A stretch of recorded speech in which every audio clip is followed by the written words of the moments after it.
it going? Oh, This is way better. yeah. I can hear you. Can you hear me? Yes, I can hear you now. Sorry Okay. about that. No, that's okay. I thought it might have been on my end. My computer, that's why I was like, was asking if we could do it in like an extra 10 minutes because my computer just like randomly shut down and like updated itself. And you're like, all right. Yeah. It's been like slow for like the past couple of weeks. I don't know if it's because I got too much shit and it's like not enough like space and it's being slow. And I guess maybe it's just needed an update. Yeah, good excuse to get a new one. Yeah, literally. Yeah. Well, Yeah. firstly, I just want to say thank you so much for your time and thank you for jumping on and having a chat. I really appreciate it. Oh no, thank you. Seriously honored to yeah, be on your channel. Well, my pleasure, my pleasure. I'm glad. Well, firstly, I guess the first question I kind of wanted to kick things off with, and now started second guessing myself because I'm like not too sure now, but you're in prep, right? I am, Okay. yes. Okay, cool. Because I like remembered seeing that, and that's why I was like, oh yeah, this would be a great opportunity to get you on. And then also like as I was like writing through a couple of questions, I went back and had a look at your account, and I was like, wait a minute, maybe I misread something, maybe I missaw. I was like, wait, is she? Is she not? I'm like pretty sure, and I like started panicking. Okay, I'm glad. That's okay. Yes, 17 weeks out. Exciting. Well, how does it feel to be back on prep? To be honest, because it's been so long, I was really antsy to Yeah, get started and get going again. I guess a little bit of self-doubt like creeps in because you're like, can I do it again? yeah. Have I done enough in my off season? All that. But then, yeah, once you like, just start taking it day by day, then you're like, oh no, I remember this. Yeah. I think Yeah. it's like one of those things that like especially when you take because you took a quite a little bit of time off, so that feeling of I guess that structure that kind of comes like I guess because there's always more structure in a prep than off season. Obviously, you should try and keep it as close as possible, but there is still a little bit of flexibility. So I can imagine when you have a prolonged time off that you kind of end up questioning whether you can still do it or not, or if you can like do it to the adherence that you once had, which like guarded good results. Yes, I feel like even my off seasons are very similar to a prep, but my I think like I was more worried about like would my body respond Mhm. because it's like I haven't tried to lose body fat Yeah, in over 2 years. So it's like will it like you hope you I mean my calories are the highest they've ever been yeah, and that but then also my scale weight's the highest it's ever been. So then it's like oh am I gonna be like comp lean in time yeah. and yeah and then you add a little bit of like I mean, like the prep feels, I still remember like how my last prep felt. And then I'm like, shit, like, am I really ready to like feel like a bit of a shell of a human again? Yeah. And then you realize it's not actually that bad. I think it's definitely like that. It always, I think, gardens like mixed responses, like mixed emotions. You always kind of, it's like that. I think it's that give and take of, yeah. I think that's why it's like there's never a right moment to prep, but there's also never, you can never, you can always kind of be ready and not ready. Like that, you just gotta kind of just commit and then to get it done. That's it. No one's got a crystal ball Yeah. or no one can tell you exactly what's going to happen at like this day at this many weeks out. Like you just have to, yeah, commit and just trust yourself and trust your coach. 100%. So I'd love to know, because obviously coming off like such a good win when you last competed, was the intention to take such a long time off, or was life just happen? How was that kind of, I guess, come to what Yeah. it was? Yeah, I guess there was, I never intentionally, I think I never thought it was going to be this long, but I did want to take longer than a year Mhm. because I took a year, I did 2022, and then again, exactly a year later, 23.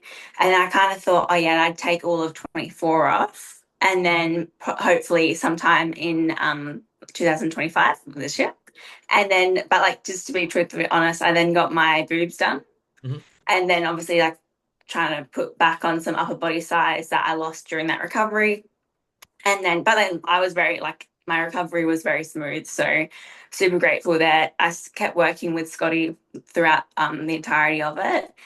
And then, yeah, life just happened a little bit this year. I got a new job as well. So I'm now a part time cosmetic injector. So that took definitely the forefront of my focus for a while. And then, yeah, now then it kind of was like, okay, yeah, let's go. It's ready. Everything feels aligned now. Now it's like I Mhm. have enough things in place that I can commit. Yes, 100%. And also be content with the improvements Hmm. that I've made. Hmm. Especially like you said, when you lost a little bit of upper body, kind of getting it back to where it was, and then kind of reassessing, okay, cool, do we need to do another little push, or can we kind of go from here? 100%. What Well, okay, firstly, well, congratulations on the new job. How have you found, because you're doing the coaching with Ashley, is that right? Yes, that's Yeah. correct. Yeah. Yeah. So how have you found, I guess, like is the long-term goal to do coaching full time, or are you very passionate about the cosmetic and kind of balancing the both? How have you found, I guess, since starting that job and doing the coaching and being an athlete, balancing all of that? Yeah. I mean, I don't think I can actually see myself like wanting to ever give up one or the other. Like I love both equally, and I think in a way they kind of tie in together. Mhm. And I think by having some time off, like when I'm in clinic, having some time off from coaching, you know, then I come back to coaching and I'm more refreshed. And then same goes when I'm in clinic, like having some time away, when I'm coaching and then coming back to being in clinic, I'm like, really switched on, really excited to be there. Because I think both jobs, like the moment if you kind of like lose that like human touch or Yeah. like kind of lose that like really care for your job, is probably the moment you should step away. Yes, definitely, definitely. I think sometimes we can get stuck in staying in a job that we shouldn't for too long because it feels comfortable. Yeah, 100%.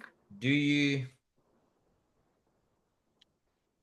so how did, so were you doing coaching before joining up with Ashley, or was that, how did you, I guess, connect and start building that coaching space? Yeah, I mean, I love Ash so much. I look up to her so much. But we actually, when we became friends, was in 2022 when she did her wellness debut in the IFBB, and we actually like have a photo of us together, and we look like like little babies back then. And then she fell pregnant not very long actually after that competition with her son Archie. Mhm. And pretty much, during that, I guess her pregnancy and postpartum, she just wanted an extra pair of hands to come on board and help her out as a first time mum. And then so she actually approached me and asked me to come on board. And I was like seriously so flattered.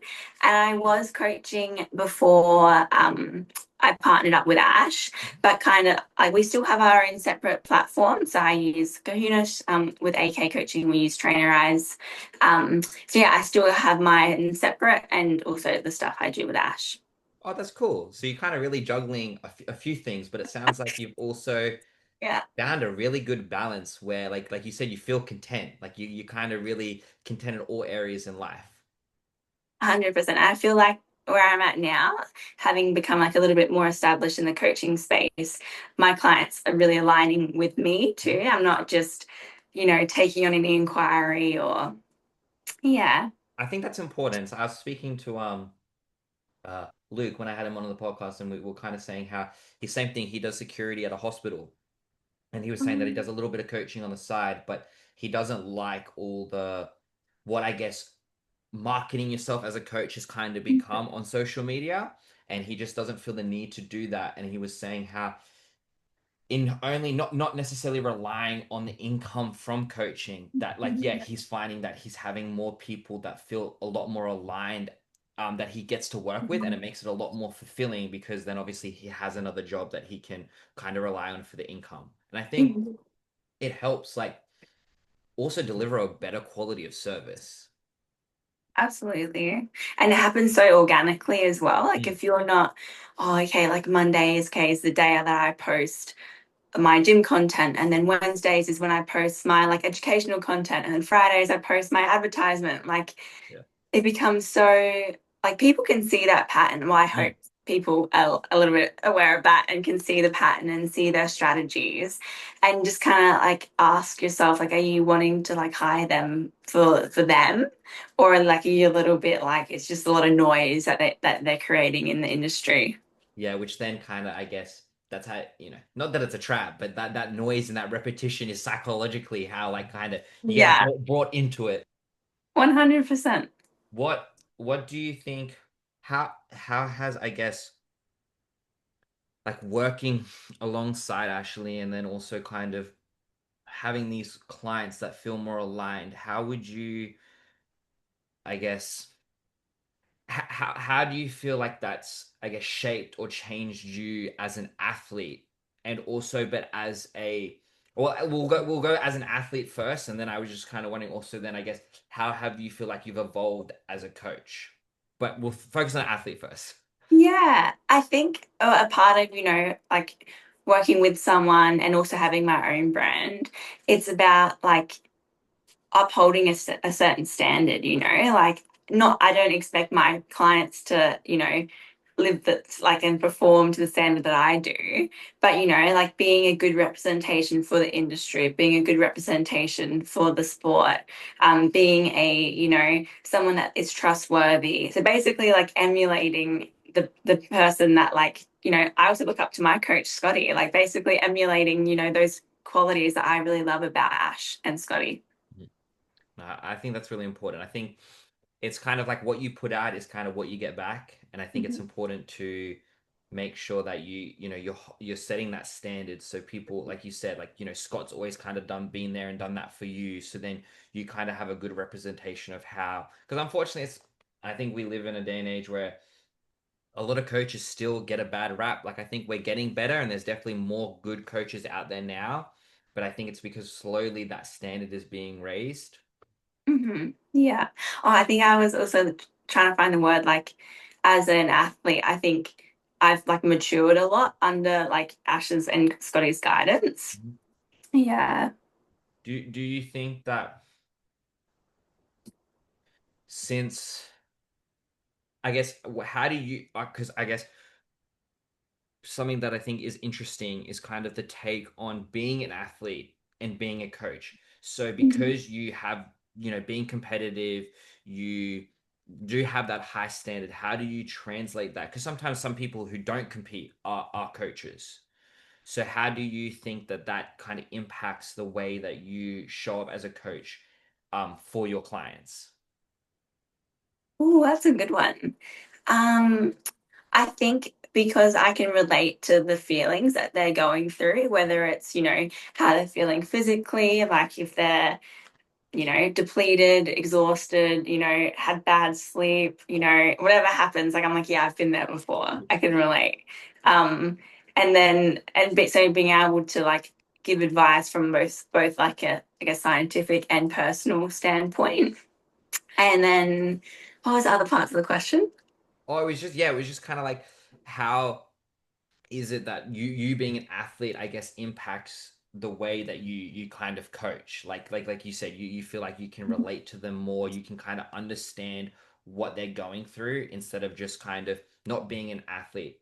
It's like, how do you encourage, like, what mindsets, I guess, like mindset do you have as an athlete, and how, like, what do you kind of push onto your clients? Like how do you, if a client is kind of, feeling unmotivated, and it's like a Gen Pop client, it's like, how do you think being an athlete has helped you build, yeah, a different skill set that you can then help educate your clients with? Yeah, I think too, like, because obviously there's that physical standpoint where we can relate to them, but in that mental standpoint, sometimes, if I'm being truthfully honest, I might actually struggle with that a little bit more with those Gen Pop clients because, like they identify as Gen Pop Mm. like because they are, and I like more of an athlete. And so when they say things like, lack of motivation or like I just couldn't be bothered or like, oh, I was really tired. I'm just like, come on, let's go and do it. Like, what do you mean? Like, I don't get it. Like, Yeah, what do yeah. you mean you're not motivated? I'm like, yeah, like, and I can relate to that. I obviously am not motivated all the time. I think I hear it a lot, like in people's posts and things too. And it's just like you just can't rely on that. And I'm just Yeah. like, just go, just get to the gym. Like I guarantee you once like when you're two sets in, you'll be like, oh, you know what, this actually feels pretty good. Like they've just built it up to be a thing Yeah. inside their head. Or if they just have to acknowledge it as well. Like if they're really tired, well, yeah, if you're really tired, you can't expect to feel motivated. Like you're asked, like what, like do you understand what you're expecting of yourself? And I think a part of it too is letting them know that it's okay to have these feelings. Because I think a lot of it comes from that they get frustrated. They're like, why am I not feeling motivated? And it's like, well, maybe you've got a lot on your plate this week, like maybe like your kids have got recital night and you've got like long days at work and you haven't slept great or your husband's sick, like there's all these things where it's like, yeah, of course, like you're not gonna feel motivated in that time. Yeah, I think that that's actually a really good point. I feel like, I guess from a Gen Pop standpoint, that like it's like they haven't, it's like that switch that you got to kind of help them navigate between changing like the thought of motivation to more building discipline. And I think that's so true because it's like they I can see how they can get hung up because it's like you, I guess without being I guess an athlete and having that discipline that comes along with that, especially because that's what kind of makes a successful prep is the dedication that you put in no matter how Mhm. tired you are, not the motivation. It's like nice to hear that you help them feel comfortable and allow them to understand that you're not going to be motivated because you have so much going on and that is okay. And it's just like nothing's more true than like being tired, not wanting to go to the gym, and you think it's going to be the worst session ever. You get in, you're doing like, and they normally end up being the best ones. You like do your first two exercises, and then all of a sudden the endorphins kick in, and you're just like ready to kill it. And then it ends up being that's like where the progress is made when you're uncomfortable. 100%. And then, yeah, PBs are being hit and all that. Yeah. So I think, And sorry, go, sorry. oh no, you go. Oh, I was just gonna say, I think it's like nice to hear that you are able to like take that and translate that to your clients. Like I think that's such an important and because I think that carries off into other aspects of life, like you said, kind of learning that motivation isn't always the answer. And sometimes it's kind of like when things feel hard, if you can do them and show up for yourself, it becomes easier. 100%. And I guarantee you, like, most of these people are showing these qualities in their day-to-day life. Like, I guarantee you, like, at work, they're like the grittiest person ever. Or, like, they're the most patient people with their kids and they're the most, like, dedicated partners. So it's like, well, if you have all these qualities, you just have to apply that to, like, your health and fitness. It's not like you don't have it within you. Definitely, definitely. So let's kind of take a step back for a moment and let's like go to young Emily and let's kind of go to, I guess, how did you get into bodybuilding? Like getting into your first ICN competition, what kind of were you always like evolved in sports growing up? What kind of like I guess nurtured you into this space? Yeah, well, I guess, yeah, growing up with sports, I was involved with netball and basketball. And then as I got a little bit older, I kind of had to pick one or the other, and I chose basketball. And yeah, I mean, it was just for fun, really. I mean, I like played like a quite competitive level. And I would have to, like, looking back on it, it kind of was my whole life. But it, like, now I realize it wasn't really that important. But I had a lot of fun with it. I still like to muck around and like go down to a court and just, beat someone in like around the world or something. um, and then I actually got asked this question the other day and I was reflecting on it. And I think when I first started to get into nutrition was actually around the same time because I mean, you can probably see I'm not wearing makeup, but I had really bad acne as a teenager, and it just made me so self-conscious. Like, and I was just willing to try anything, try everything. Um, like, I'll end up going on Roaccutane, which was the only thing that really helped in the end. But a comment that a dermatologist made to me, and she didn't mean it maliciously or negatively at all. She literally just said, like, "Oh, maybe like have a look at like what you're eating and give up some dairy." Mhm.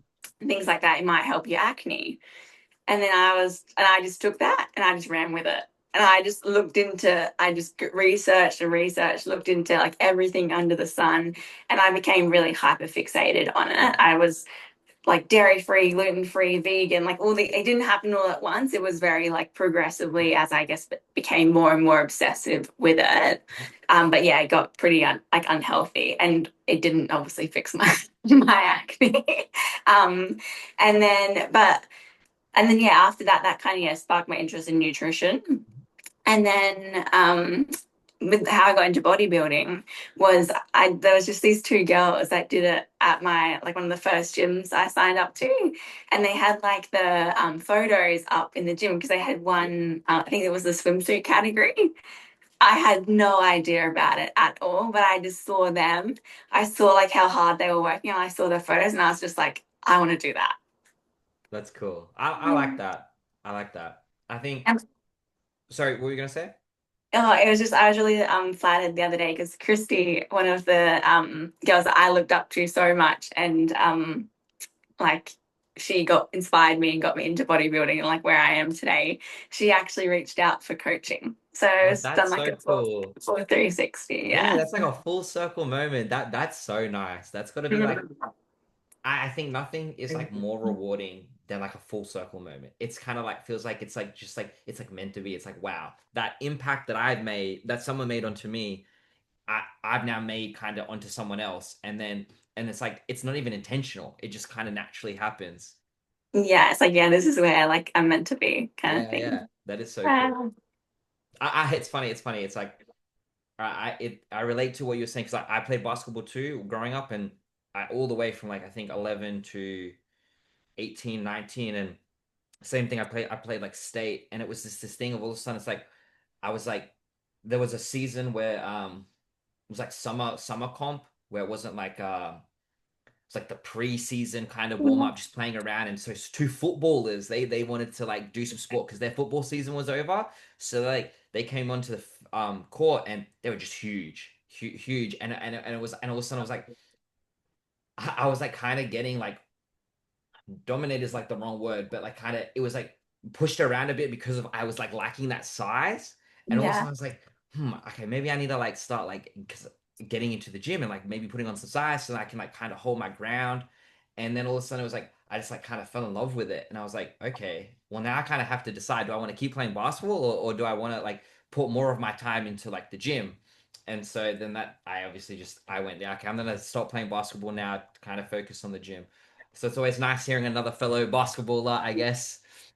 Yeah, that Um, actually ended way better than I was expecting. I thought you were going to say these two footy players came in and injured you because we've all heard that story where people find the gym because of an injury, yeah, basically. yeah. No, no. Luckily, they were on my team. It was just like, Oh, yeah, yeah, yeah. It was just like while we were like doing scrimmages and like in practice and that, like, because I was kind of normally the mixture between like depending on the game, like center or like a point guard, not point guard. What's it called? Shooting guard.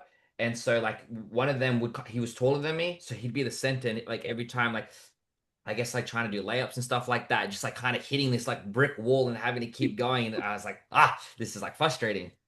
yeah. But Yeah. Were you like were you like a hard gainer, like to put on weight and size? for me, yeah, I would say so. I found it was hard. I think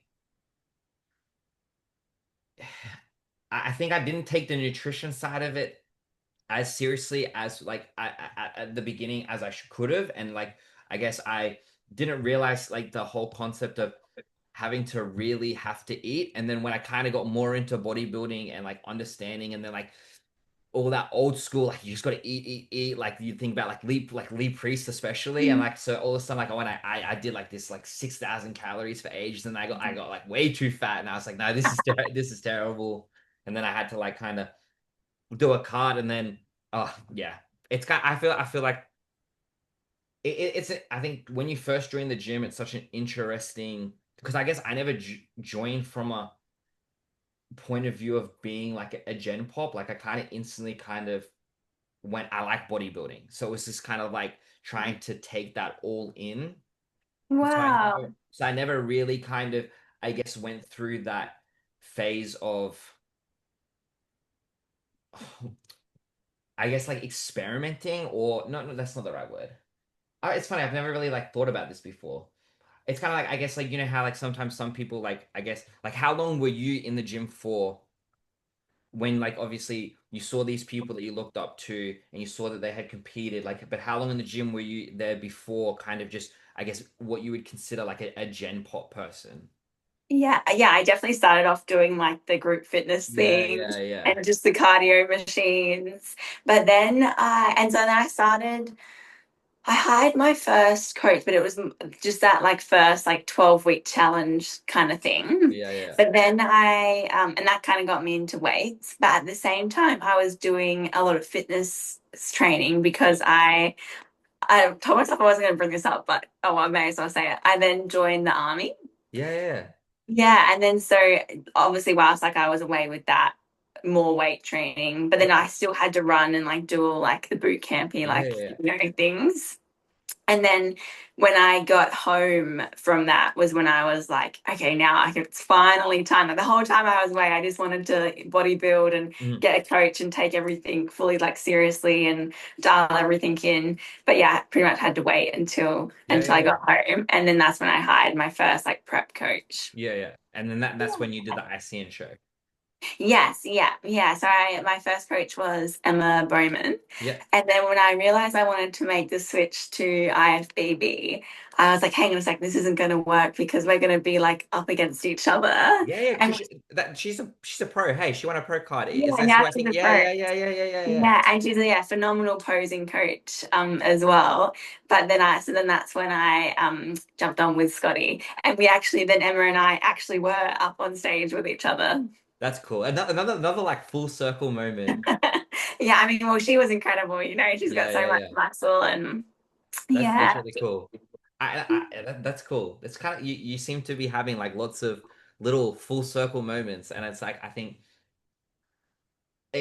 like you said, it's that reassurance that kind of like you're in the right place, like you're doing the right thing. It's like you know everything kind of led into you falling and finding the sport, and then meeting these people, and it all kind of connecting together.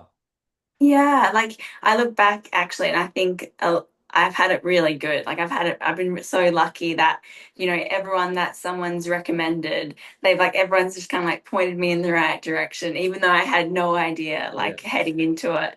I definitely didn't do enough of my own research, but I've just been super fortunate that like everyone's been really good. Yeah.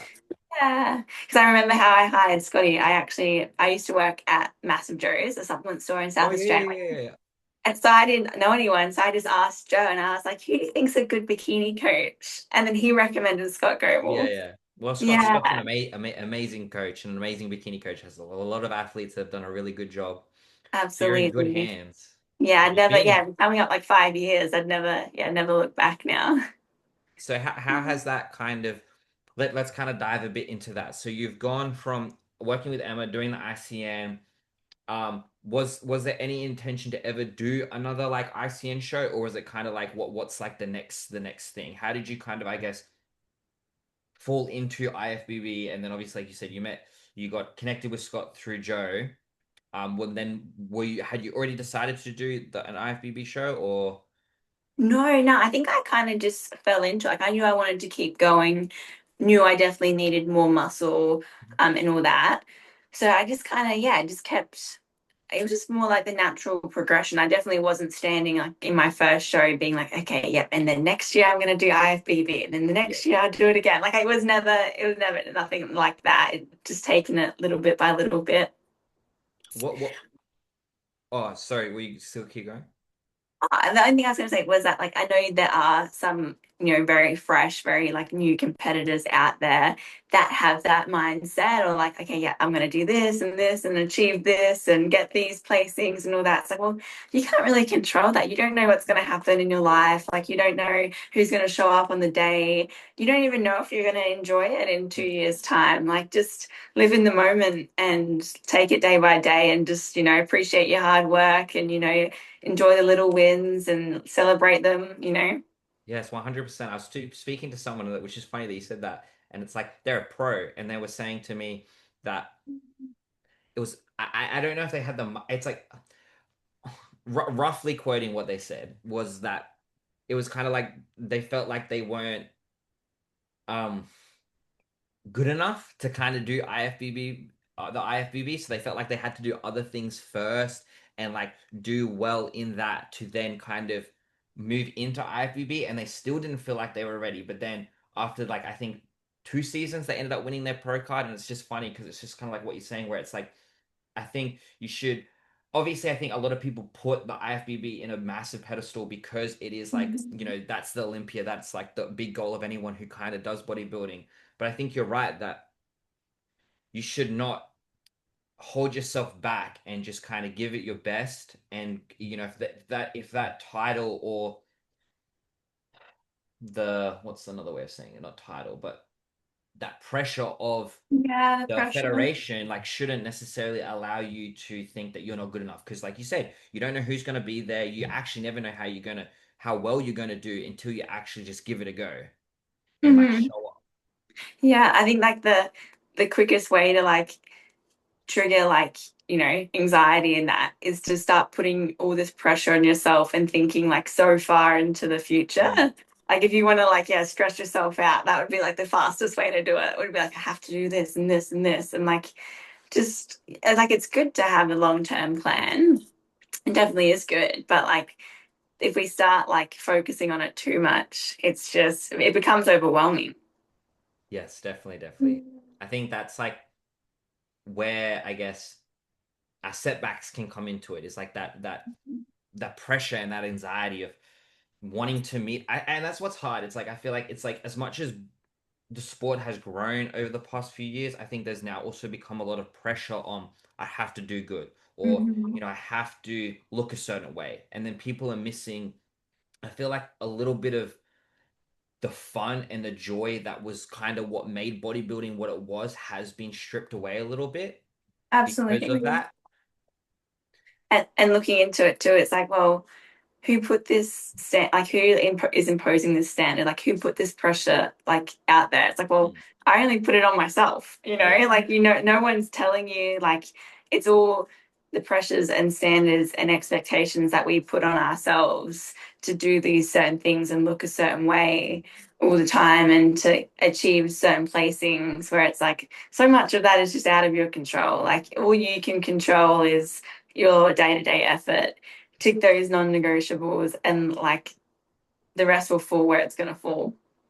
Do you think that that kind of mindset that you've grown now has stemmed from, I guess, being an athlete and competing, or do you feel like that was something that you always kind of had before bodybuilding? Oh, no way. And I would be lying if I said I am perfect now. I would like, an indestructible mindset. I definitely still fall like, I guess, a bit of like victim to those thoughts. And I think heading into this prep and this season was like, geez, like now like having an overall title, I only get one chance on stage. Like, so I get one shot on the day. Yeah. I'll probably be on stage for 10 minutes. And I'm putting all this pressure on myself for that one moment. And it's like, well, if I define that as success and another win like that as success, I'm kind of setting myself up a little bit. Yeah, So yeah, yeah. like instead I've had to really work on like defining like, the daily wins, weekly Mm. wins, my effort, my intensity, like and really focusing on the process more rather than the outcome. I think each prep I've become a little bit more process driven compared to outcome Yep. driven.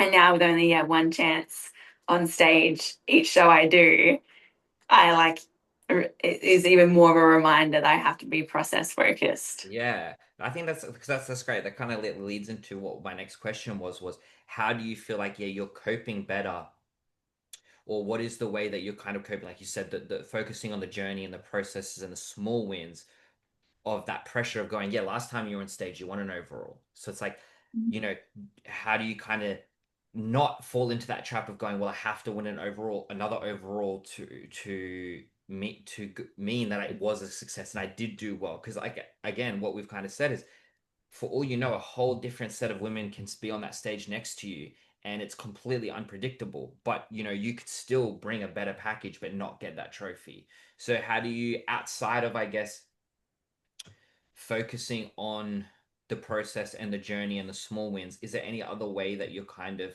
I guess, tackling that pressure? Definitely taking it like task by task, day by day, and like setting myself little reminders. Like I even my wallpaper is like myself back on stage just to try and remind myself that like the only person I have to worry about beating Mm. is her. And it's like cliche as it sounds, and I know it's like I would just putting it out there, I would love to have another overall title 100%. And I think I can do it. I back myself and believe in myself 100%. But at the end of the day, it's just beating her. Doesn't matter what anyone else does, doesn't matter who the judges like, as long as I can put like myself side by side and be like, wow, like look at all that extra like tissue, look at like nailing condition, like posing is even better. Yeah. And then I think as well, um, like each just being more positive too. Like I literally this time around, like I know I'm only what 4 weeks in, but I'm like, wow, like it's so cool to be doing this again. Yeah. Which I know I am doing shows so close together last time. I was kind of, by halfway through that like 23 prep, I was kind of like dragging my feet a bit, Yeah. kind of like I have to do this, I have to tick these boxes. And like, don't get me wrong, like if I want to step on stage again, I have to do the same things.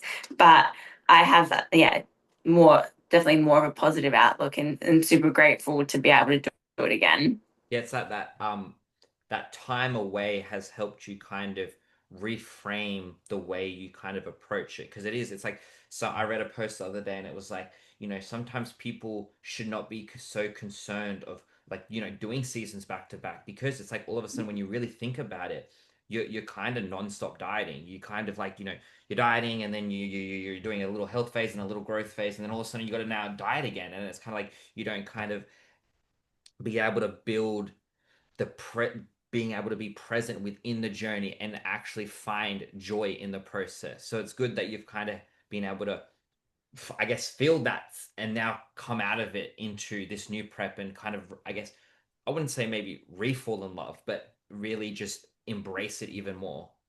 Absolutely. And I think too, like a lot of people feel that pressure to stay relevant and to, like stay like, I guess, like in the eye and like and stay up to date with everything that's going on, but it's like, well, if you really like ask yourself seriously, are you like doing it for you or are you doing it because you think that's what, I don't know, everyone else wants you to do or expects you to do? Yeah, Yeah. it's very important.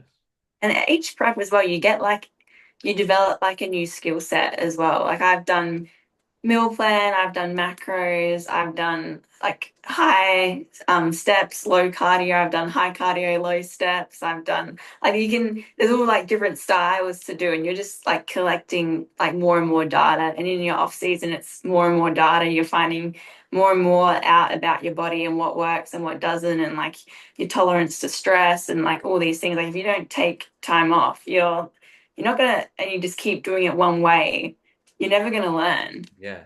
Yeah, that's right. You're never going to kind of see what works, what doesn't work, and kind of that's the thing. Like you said, sometimes it's like just because one prep was like, Mm-hmm. high cardio, and then the next prep, like, you're not giving yourself and your body the time to adapt to kind of maybe see, hey, I don't need to do that this time. I can actually do less cardio, focus only on my steps and my training because now my body is responding better and it's burning through the fat easier. So I think it's important, like you're saying, being able to kind of reflect like that and see the different approaches that you can kind of take. So what would you say? I guess I'm intrigued to know what was like. I wait. I'm just trying to work out the best way because what was the I guess the feedback kind of going into from that win and kind of coming into this new prep and then obviously taking a long time off, but then you also did the Japan. So Mm-hmm. how did you? How did you find that? Like, how did you find doing Japan and how was, because obviously I just spoke to Mercedes about, and she was just in did the Japan show, and she was saying how the athletes is completely different. The judging is a little different because of how diverse the athletes are and the look compared to like here in Mm-hmm. Australia. So how did that, I guess, doing Japan shape the way that you kind of view the progress that you've made? I know I kind of just dribbled a little bit. Hopefully that made sense. No, well, yeah, I hope I can answer it right. But yeah, Japan was an experience for sure. And I think the biggest takeaway that I would, like, yeah, take from it would be that because I did a state show, I think it was maybe 2 weeks later, the Nationals. And then I think it was even like 4 or 5 weeks later was Japan because it was actually, we were there at the start of December. I remember that. Sorry, however many weeks that was in between the shows. And those weeks, holy. And then I look at the Japan photos and it's like, and I mean, it's amazing if competitors can do it and can string shows together like that and keep getting better and, like finish on the all-time best look. But I just look at like my first show compared to Japan and I'm just like, damn. Like, yeah, like don't get me wrong, like conditioning was still there, but I just feel like I really lacked that pop that compared to what I had in Australia. Mm, And I do put it down purely to that time frame of just staying, yeah, yeah, comp lean for so many weeks. And also as well, like probably my training intensity pay like then that's on my role. Like my coach can't control my training intensity. And looking back in those weeks, I probably very much was going through the motions. But then I guess on the flip side, you're also trying to control stress and, not run yourself into the ground. So, yeah, who knows what it was really. But I don't think coming into future shows, I mean, I do have 4 weeks between SA and nationals, but I definitely don't plan on doing at this stage. Who knows? But yeah, at the moment, I don't plan on doing any shows beyond that. yeah, And if I did, I think again a takeaway from Japan would almost be having it a little bit longer, maybe something like 10 to 12 weeks. So then that you kind of have time to, like reverse, like, gain a yeah. little bit of body fat, feel a little bit better, and then just do like your final push for that Yeah, last yeah. show. Maybe that's an option. I Um, That's a yeah. really good point. I think that's a really good point too, because it's funny. It's like you kind of see, especially with like in the pros and when they kind of do shows back to back, it's like a roll of a dice. Sometimes like they either I think sometimes when it's like yeah, like two shows, like two weekends in a row, they can sometimes really improve because you're kind of not having that time where you kind of where there's not enough time to kind of go, okay, well, we kind of need to chill out for a bit and then kind of reassess and then dig deeper, but then they can't come back for the next show, or then they're able to kind of ride the same look and they're not changing too many things. So I think it's important that you at least were able to experience that and then collect more data with Scott to then kind of go, if you do that, you kind of know what didn't work, what did work, and how you can string it all together. hmm Yeah, the pros definitely roll the dice like that. I don't know how they do it, but then, and as well, like being a pro like that in America, like they've got I mean, I assume a lot of them have like sponsorship requirements and there's like actually like money on the line. And I mean, especially for the big bodybuilders, like that's could be a big chunk of their income. Yeah. And it's like, whoa, like I'm pretty lucky. Like I just get to like, yeah, I know I have to pay for comps and stuff, but there's literally like no pressure. Like imagine, yeah, doing those back-to-back weeks again and again and again with all that pressure. Like no wonder why it seems like a bit of luck sometimes if they nail the look or not. Definitely. So then from learning what you learned, like you said, kind of the win to then the Japan look to then kind of this 2 year gap, what was, I guess, the focus with going into this new season? What did you kind of need to bring up? What were the kind of goals that you wanted to work towards to hopefully now bring a package that tops the win? Well, I did myself a little bit of a disservice coming out of Japan. I reversed very well. I know a lot of people like find the post-comp phase quite challenging. And don't get me wrong, I find it challenging too, but I think you've like put all this effort in to nail your show day look and you've like just gone through the last 20 weeks like you may as well finish strong basically on the other side. But I definitely stayed too lean for too long.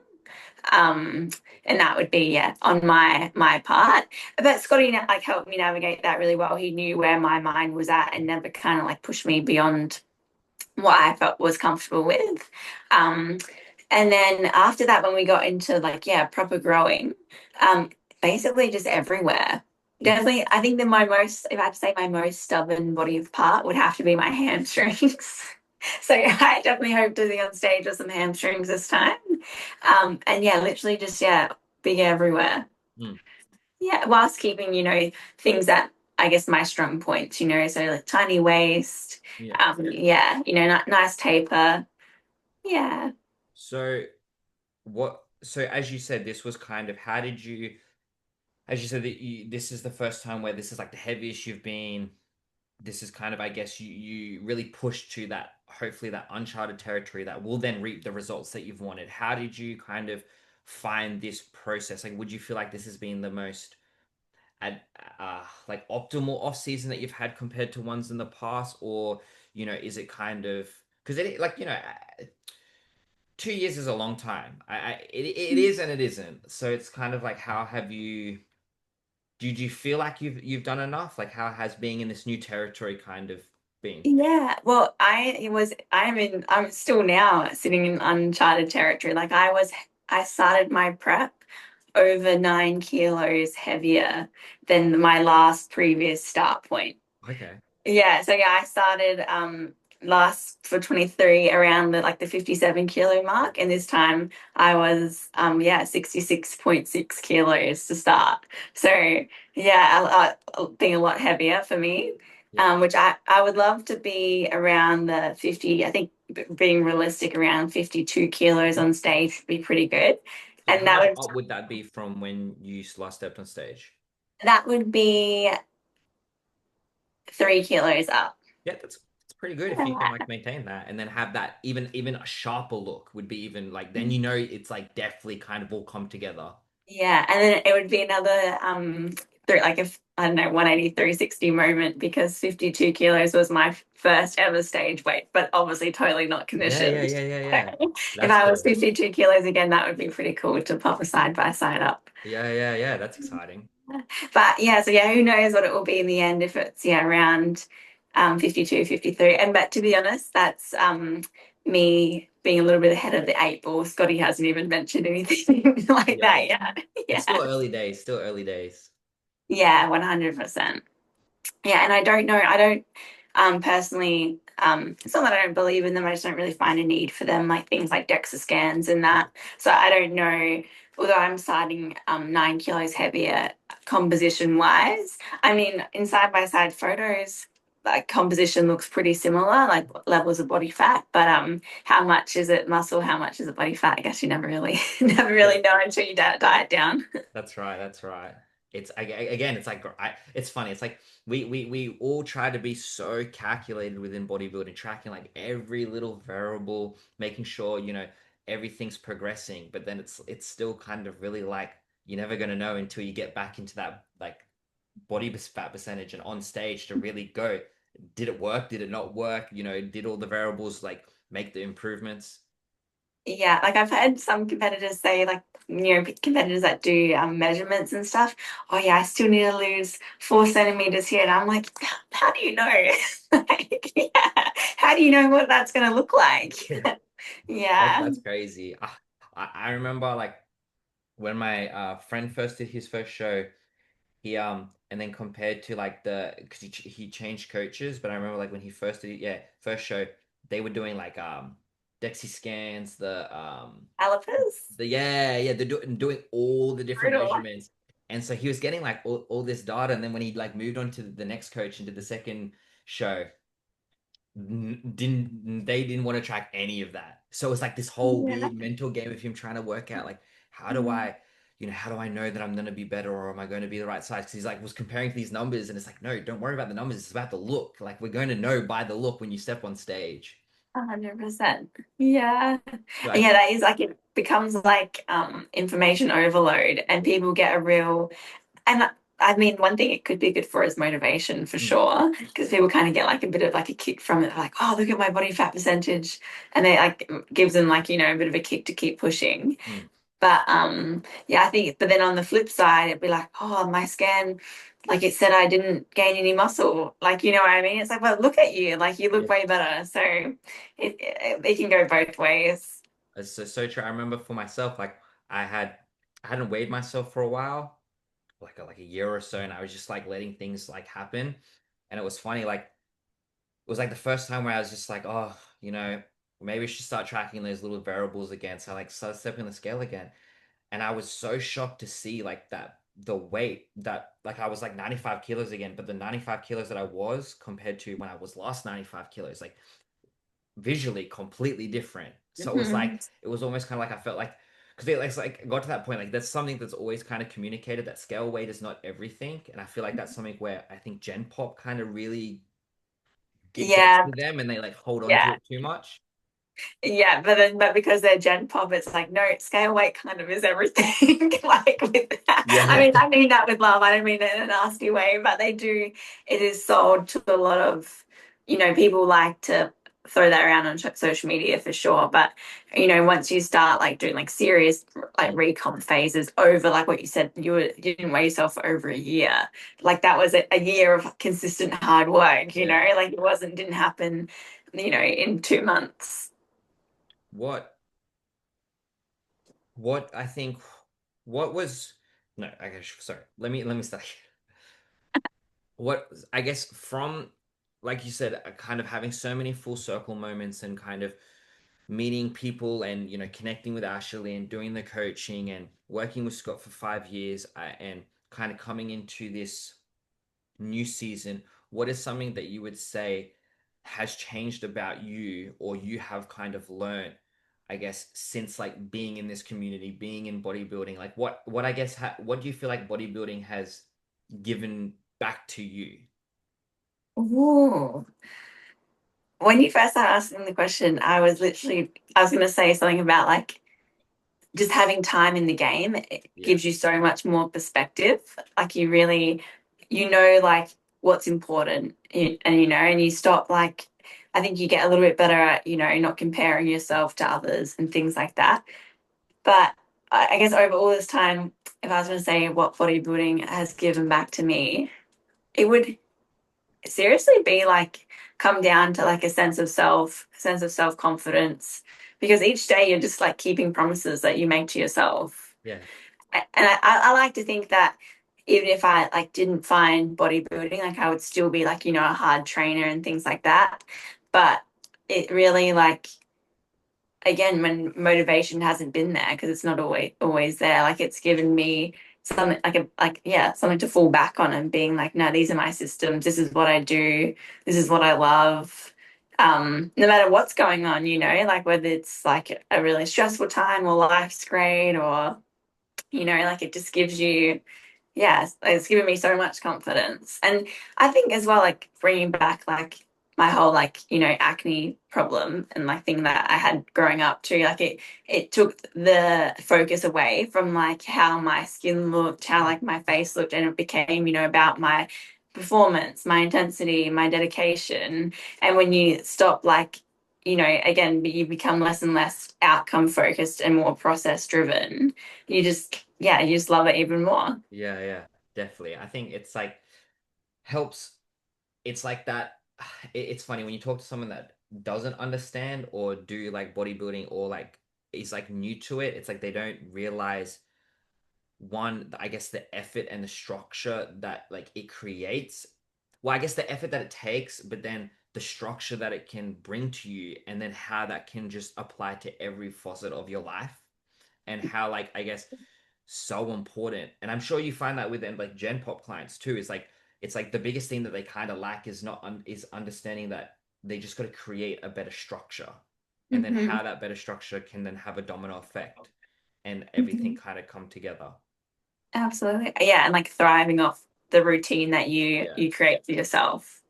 And then like having a good routine then flows into other aspects of your life, because like your productivity is better, your mind's clearer, like your like yeah, like your home is neat, clean, all that, like everything just, yeah, you just kind of, I don't know. And like it also, I think relationships too, like like you've got, like you like kind of like develop more like boundaries and stuff, what's important to you, like it, yeah, almost like self, like, yeah, I guess like, yeah, routine, self-discovery, self-improvement, all around. Yeah, it's funny. It's a sport that we give so much time to, but in some way, it kind of gives back to us. It's funny. Like I think there's not really I think that's what makes I think that's half the reason I guess we kind of fall in love with it, and I think it's what makes it so special because there's not really, even if you like you think back to like basketball. I know like for myself when I think about basketball, it's like it was fun, it was cool, it was enjoyable. There's a lot of discipline that goes into it, but it doesn't necessarily give the same back to you as like, compared to diving deep into bodybuilding and how that like can affect your life. Absolutely.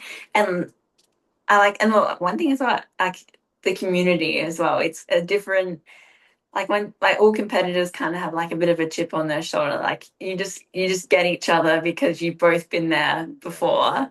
Whereas I think like, yeah, like you just meet so many like-minded people as well and like develop, yeah, like really lasting connections. It's nice. It's like I think we as human beings always kind of want to like, it's a part of our like human nature to kind of feel like a place of belonging, feel like we connect with people.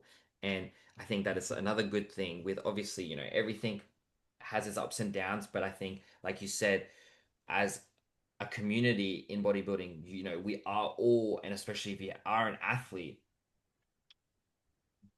having that chip on your shoulder and putting yourself through so much rigorous effort and to get a goal that then, you're meeting other people that, get it and want to put in that effort and have that higher standard for themselves.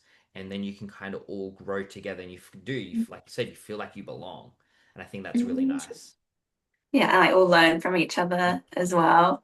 Yeah, I just thought of it, popped into my head, like something that having like a longer time away from stage and I guess becoming like a more mature athlete was that like it's less of my identity now, although I'm probably more, committed and dedicated than I've ever been.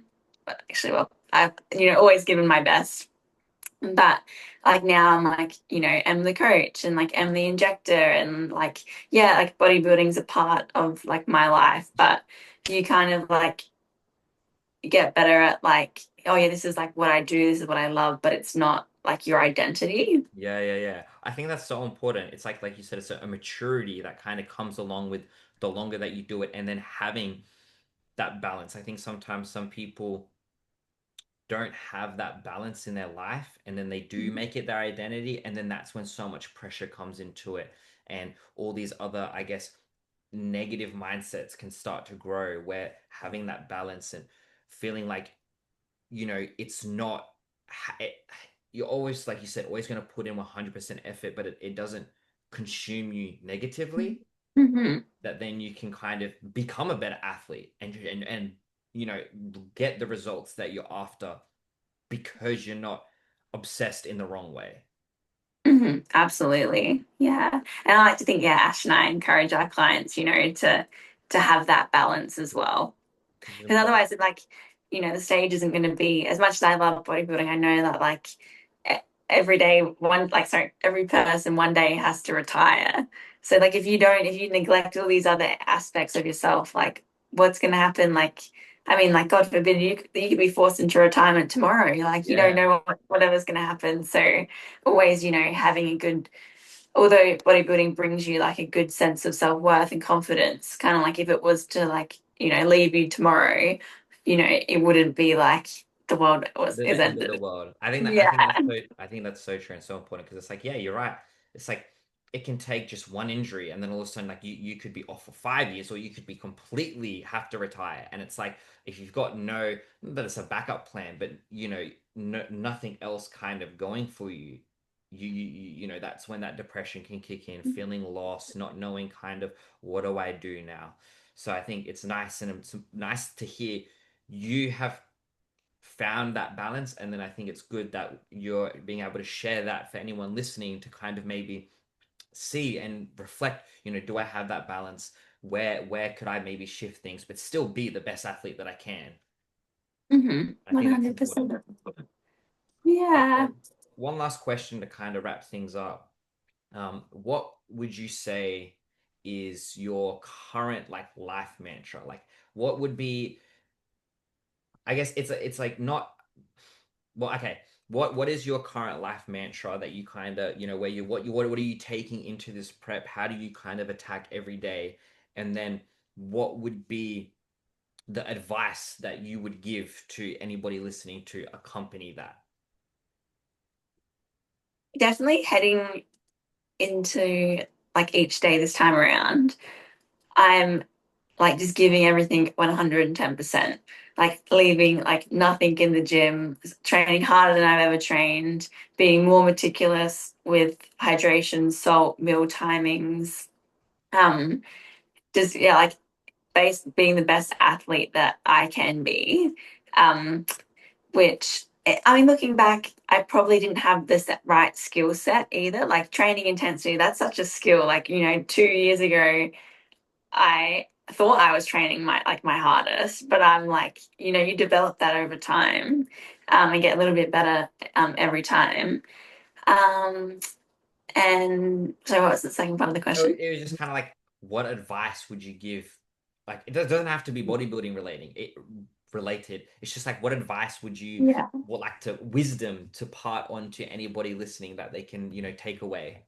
Yeah, and oh yeah, and to be able to like give your best, like the advice that I would give someone is to make sure that you set your day up in a way that you're able to give your best. Like if your sleep is shit, you're not going to be able to train your hardest and your best the next day.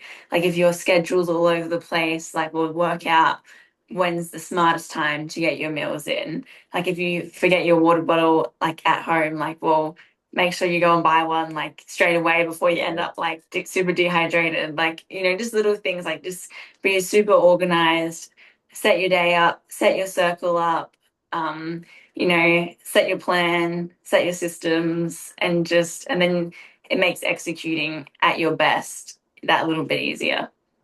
I love that. I think it's funny. I think it's so underrated. I think a lot of people feel like they are optimizing their day, but it's like they actually take the time to like sit back and really look into it and go, how could I actually really set myself up? Like I know that's something that like me and my partner, what we do is like we kind of have like schedule for the week and then we kind of set things up each day and then the night before every day we kind of go what needs to kind of be done or what can we do to make tomorrow one easier but also then make sure like we're not falling behind or anything like that. I Yeah, love be that. that one step ahead. Yeah, I like what actually, is the this is like a little bit embarrassing. I actually have like a tick box list in my notes on my phone every single day, which says like train, or like if I've got cardio, like water, steps, like what else, posing, stretching, have I prepped my meals for the next day? Have I written out tomorrow's schedule? And I literally go through and tick it off just to make sure that everything's done, and then having a separate work checklist as yeah, well. I love that. Yeah. That's like accountability at its finest. That's making sure you never fall off. Yeah. And the next day, first thing in the morning, clear all, like untick them all and start again. Yeah. Yeah, I love that. That's actually a good idea because especially we know that we're always going to take our phone everywhere. So it's like that if it's there, you can always see it and you can always pull it out at any point and kind of go, cool, this is ticked. Okay, these are not, and this is what's coming up. So you can, like you said, stay ahead and give it your 100%. Yeah. And I'm I pretty love old school, and I've got like an old school diary as well. Pen and paper, nothing fails that. Yeah, gotta make sure Nothing you keeps that. cover all bases. Yeah, literally. No, I love that. Yeah. I love that. Well, thank you so much for your time. I've absolutely enjoyed talking to you, and I'm so excited for everyone to listen. And I know that they will have enjoyed hearing everything that you have to say. So thank you again for your time. I really appreciate it.